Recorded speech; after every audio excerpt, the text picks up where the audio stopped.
Hiciste un par de videos muy interesantes en los cuales explicas una manera en la cual te podés como armar como un propio sueldo, por decirlo de alguna manera, intercalando dividendos de compañías.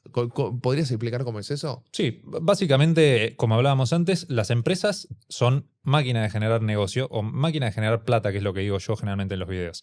Así que, si una empresa genera plata, después tiene que ver qué hacer con esa plata. Históricamente hay tres grandes alternativas, no son las únicas tres, pero son las tres principales. La primera es reinvertir. Yo soy, no sé, Toyota, y mi reinversión, ¿cuál es? Es poner una nueva planta con nueva maquinaria para hacer más autos, vender más autos y así ganar más plata. Eso es reinversión.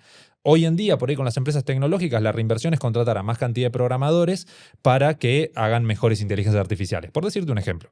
Clarísimo. Eso es reinversión. La otra es recompra de acciones. Lo que en inglés se llama buyback. Sí. El buyback o las recompras de acciones significan que reducen la cantidad de oferta. Si antes había 1 millón de acciones de la empresa, ahora quedan, por ejemplo, 900.000, por lo cual cada una vale más, como lo que pasa con Bitcoin, con esto de la cantidad escasa. Y por último, tenés los dividendos, que significa, che, tengo la plata, no voy a recomprar porque por ahí ya recompré y no voy a reinvertir porque no lo necesito. Así que me sobra. ¿Y qué hago con lo que me sobra? Lo puedo guardar, sí, pero lo más normal es repartirlo entre los accionistas que son los dueños del negocio. Por lo Bien. tanto, si vos compras acciones de una empresa, sos literalmente dueño de una parte, literalmente dueño, eso es lo que quiero que entienda la gente, y por ende te corresponde una parte de esa ganancia. Paréntesis acá, si compras un CDR que es una parte de una acción, entonces te va a tocar una parte del dividendo. Si compraste una décima parte de una acción, cobras una décima parte del dividendo. Un tema Claro. normal. Ahora, respondiendo a tu pregunta, ¿cómo funciona esto? Lo que vos haces es compras distintas empresas que el dividendo no es algo garantizado, esto es algo que hay que saber. Ok. Ninguna empresa tiene obligación de pagar dividendo, es totalmente opcional. Si vos querés pagar, si no, no. Algunas empresas podríamos decir que están moralmente obligadas. ¿Por qué? Porque te vienen pagando hace 70 años, entonces es como que el accionista espera que le pagues. Compra con la expectativa de. Exactamente. Pero bueno, en principio hay que saber que no es obligatorio. Por lo tanto, lo que se hace es buscar empresas que históricamente hayan pagado. Históricamente no significa en toda su historia, pero significa por lo menos en los últimos 20 años que hayan pagado todos los años de forma consecutiva. Y además, en un caso ideal, que lo hayan aumentado de forma consecutiva. Significa que todos los años te paguen más dividendos. Ok. Hay dos grandes listas. Están los reyes del dividendo y los aristócratas del dividendo. Aristócratas pagaron y aumentaron el dividendo durante los últimos 25 años. Ok. Los reyes del dividendo es lo mismo, pero durante 50. Ok. Así que, ¿qué es lo que explico yo en esos videos? ¿Aumentaron, te referís a término porcentual No. sobre la acción? No. Eso es dividend yield, que si querés podemos entrar en detalle. Simplemente significa que por cada acción te pagan más cantidad de dólares. Ok. Proporcionalmente puede ser menos, porque si la acción subió y Claro, el dividendo claro. no subió tanto, bueno, podemos entrar ahí en detalle si querés como para que se entienda bien, pero la cuestión acá es, lo que yo explico en esos videos es buscar distintos grupos de empresas, ya sean aristócratas o reyes o una mezcla, y dentro de ese portafolio encontrar empresas que te paguen una en enero, otra en febrero, otra en marzo y así sucesivamente durante todos los meses. Aclaración por las dudas, usualmente la gran mayoría de empresas pagan de forma trimestral. Eso significa no lo que nosotros conocemos como trimestral, que trimestral uno dice, bueno, una vez por trimestre. No. Trimestral significa 4 veces en el año. Puede pagar enero, febrero, marzo, abril y se considera trimestral. Ok, claro, pasa. Ok, entiendo. Ok, no sabía que funcionaba así. Exacto, No sí, es sabía que medio raro. funcionaba así, que podían pagar 3 meses consecutivos. Ok, no sabía. Y vos lo que haces de esta manera, por ejemplo, es hilvanar a, no sé, una empresa que paga X random, que pague, no sé, enero, junio y diciembre, con otra que pague febrero, mayo y noviembre, y así sucesivamente para que te queden todos los meses en conjunto y la persona se pueda armar una especie de ingreso pasivo así. Exactamente. Es un buen concepto.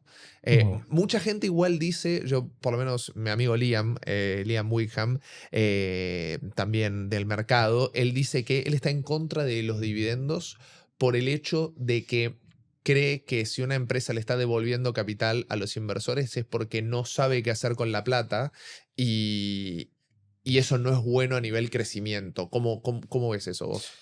Liam el peruano. No, Liam Wickham, argentino. Ah, Por más que tiene nombre irlandés, pero es argentino. De hecho, estuvo acá en el podcast y hace con nosotros el programa. Seguramente alguna vez lo habrás visto. Sabe, un tipo que sabe mucho del mercado, pero tiene esa perspectiva en cuanto al tema de los dividendos. Paréntesis, te preguntaba porque la semana pasada conocí a un Liam, creador de contenido de Ok. finanzas, y dije, bueno, capaz es él, pero es un chico de Perú. Ok. No, este es de acá, de zona sur. Listo, perfecto. Bueno, te respondo la pregunta entonces. Sí es posible que uno piense por ahí, che, la empresa no sabe qué hacer. Podría ser, pero en general las empresas que pagan dividendos son empresas cuyo crecimiento ya está limitado de por sí. Te pongo un ejemplo. Coca-Cola. ¿Cuántas chances hay de que Coca-Cola duplique su ganancia? Bueno, tendría que vender por ahí el doble de Coca-Colas. ¿Cuántas personas hay en el mundo? 8.000 millones. ¿Cuántas consumen Coca-Cola? 7.900 millones. No sé, digo, Claro, sí. es muy difícil que Coca-Cola No logre. puede venderle más. Claro. Exacto. Con lo cual, ¿cuál es el crecimiento de ahora de Coca-Cola? Puede sacar nuevas líneas de negocio, como distintas bebidas, que lo hace, obviamente. Y si no, lo que puede hacer es ir creciendo al ritmo de la inflación. Si la inflación sube un 4%, el precio de la Coca-Cola te sube un 4%, entonces más o menos están parejos. Con lo cual Coca-Cola ya no tiene mucho margen de crecimiento. Sin embargo, ¿qué va a hacer? ¿Cerrar? ¿Quebrar? No. O sea, tiene que hacer algo con esa plata. Lo devuelve. Lo devuelve. Claro.